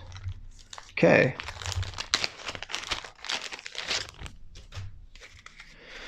Which no so well dressed. Yeah, we did these ones, so these are the ones that we're going through.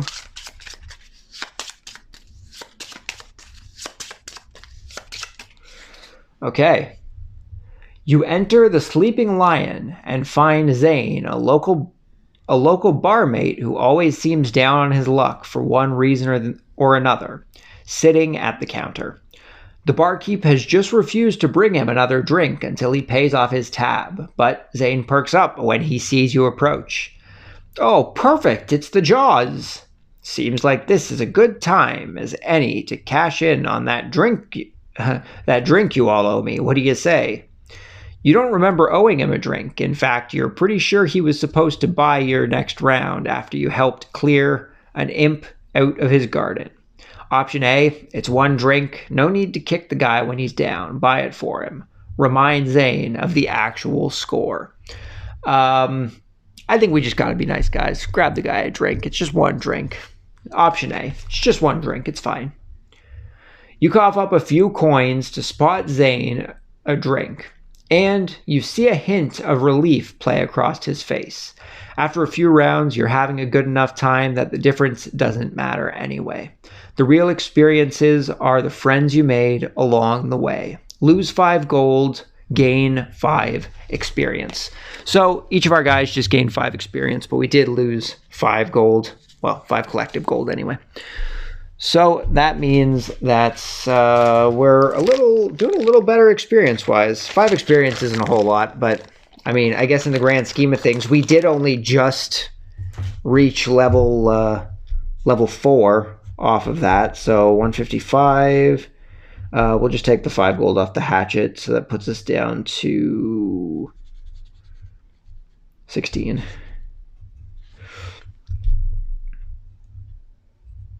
And we also gain 5 experience on the red guard, puts us at 156. And I think that wraps up everything for Scenario 9. So thank you guys very much for stopping by. Hopefully you enjoyed Scenario number 9, the Explosive Evolution, where we managed to take on the Blood Horror. I think this might be the first time we actually played a boss scenario correctly, for the most part anyway. But yeah, thank you guys very much for stopping by. Hopefully you will join me next time when we take on Scenario number 10, the Gauntlet, I believe it was called. But until then, just remember that board games are for everybody, and I hope I will see you all next time. Until then, peace.